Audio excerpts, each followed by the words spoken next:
BJP প্রার্থী ঘোষণা হতেই প্রার্থীকে সুস্থ থেকে ডাবের জল খেয়ে লড়ার পরামর্শ দিলেন চুঁচুড়া তৃণমূল প্রার্থী। পাল্টা বিজেপি প্রার্থীর কটাক্ষ, যে কোনো অনুষ্ঠানে স্টার গায়ক সবার শেষে স্টেজে ওঠে। অবশেষে বিজেপি প্রার্থীর ঘোষণা হলো চুঁচুড়া বিধানসভায়। বহু প্রতীক্ষার অবসান হলো চুঁচুড়ায়।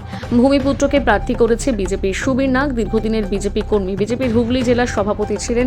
নাম ঘোষণার পর জেলার সুবীর নাগ ঘনিষ্ঠ বিজেপি কর্মীরা আনন্দে মেতে ওঠেন।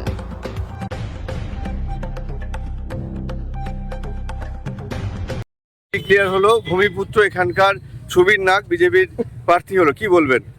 কি বলবো, তাকে শুভেচ্ছা জানাবো। এখন তার উল্টো দিকে যারা আছেন তারা পার্টি অফিস ভাঙচুর না করলেই হলো। আর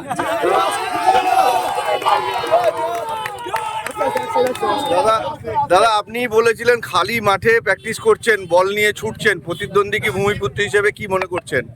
প্রতিদ্বন্দ্বী একজনকে পেয়েছি, ভালো লাগলো। কাউকে তো একটা প্রার্থী বিজেপি করতো, তো করেছেন কাউকে একজন ভালো। আমি আবার বলছি, তাকেও শুভেচ্ছা। তিনিও লড়ুন, সুস্থ হয়ে লড়ুন, রোজ ডাবের জল খান, নুন চিনির জল খান, চাঙ্গা হয়ে লড়ুন। এবং বিজেপি নেতারা যেন ওকে এটা বলে দেন যে ভাই লড়ার জন্য শুধু লড়ছো, হার তো নিশ্চিত, মানসিক প্রস্তুতি রেখে লড়াইতে নাও। তিনি বারবার দাবি করছেন আমি ভূমিপুত্র, আমি এখানকার চুঁচুড়াবাসী। কতটা অ্যাডভান্টেজে থাকবেন তিনি, আপনি কতটা ডিসঅ্যাডভান্টেজ? লোকেশ চ্যাটার্জিকে টিকিট দেওয়ার সময় এটা মনে হয়নি? কি মনে করছেন একই ফল হবে? একই ফল হবে কি? তৃণমূল রেকর্ড মার্জিনে চুঁচুড়া জিতবে। প্রতিদ্বন্দ্বীকে মাঠে পেয়ে কি মনে করছেন, ক গোলে জিতবেন? না, আমি স্বাগত জানাচ্ছি। দেখুন, গোল সংখ্যা তো 4 তারিখ মানুষ ডিসাইড করবে, ফলাফলে তিনি বুঝবেন। চুঁচুড়া তৃণমূল জিতছে, বাংলা মমতা ব্যানার্জি জিতছেন, এটা বিধির বিধান, কেউ খণ্ডাতে পারবে না। মার্জিন আর সিট সংখ্যা নিয়ে প্রশ্ন, এটা নিয়ে বিতর্ক করতেই পারে বিজেপির লোকেরা, কিন্তু চুঁচুড়া তৃণমূল জিতছে আর নবান্নে পুনরায় মমতা ব্যানার্জি যাচ্ছে, এটা বিধির বিধান, এটা ফিক্সড, এটা উপরওয়ালা ফিক্সড করে দিয়েছে, এটা কেউ বদলাতে পারবে না। এই যে আত্মবিশ্বাস কিসের উপরে হাতিয়ার আমাদের? তো আমরা রাজনৈতিকভাবে ত্রিশূল নিয়ে এগোচ্ছি। আমাদের একটা ত্রিশূলের নাম মমতা ব্যানার্জির মুখ, একটা ত্রিশূল অভিষেক ব্যানার্জির স্ট্র্যাটেজি, আর একটা ত্রিশূল হচ্ছে আমাদের সরকারের 100টা প্রকল্প। এই ত্রিশূলের বিরুদ্ধে বিজেপির কাছে কি আছে আমি জানি না। ওই ত্রিশূল বধই হবে। মা দুর্গা তো অসুরকে ত্রিশূল দিয়েই বধ করেছিল, আবার হবে। শুধু একটা ছোট্ট বিষয় বলবো, আপনার পাড়ায় ফাংশন দেখেছেন তো, উদ্বোধনী সঙ্গীত কে গায়? পাড়ার বাচ্চারা। তারপর কে গান করতে আসে?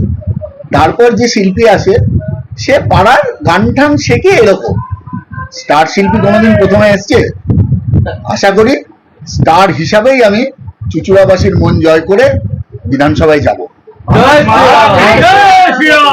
তার সাথে কোথাও না কোথাও দেখা সমাজ মাধ্যমে এবং এই আমাদের যে টিভি মিডিয়া, এই মাধ্যমে সকলের কাছে আমি নতমস্তকে প্রণাম জানাই। সকলের আশা আমার দল পূর্ণ করেছে।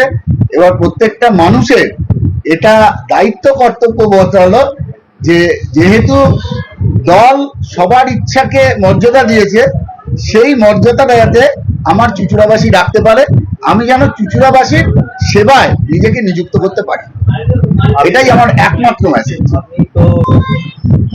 ভালো লাগছে, সবাই চেয়েছিল, মানুষের প্রচুর আকাঙ্ক্ষা ছিল, প্রচুর মানুষ ফোন করে বলেছে আমি অমুক জায়গায় মানত করেছি, পুজো দেব।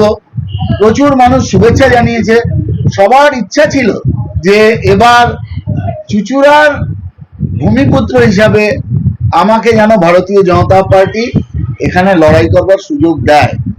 পার্টির নেতৃত্ব সেই সুযোগ দিয়েছে। এবার আমার আপামর চুঁচুড়াবাসীর ওপর সবকিছু ছেড়ে দিলাম। তারা যেভাবে চেয়েছিল দল তাদের ইচ্ছার মর্যাদা দিয়েছে। এবার সবার শক্তিতে আমি আশা রাখবো 4 মে যে ইচ্ছাটা মানুষ পোষণ করেছিল তার মর্যাদা দিয়ে চুঁচুড়াবাসীর মন জয় করে 4 তারিখ আমরা বিধানসভায় যাব এবং প্রতিটা চুঁচুড়া মানুষের বাসীকে যাতে ভালোভাবে থাকতে পারে, তাদের সুখ স্বাচ্ছন্দ্য, তার দায়িত্ব নিতে যাতে আমি পারি, সেই সুযোগ আমাকে দেওয়ার জন্য সবার কাছে আবেদন করছি।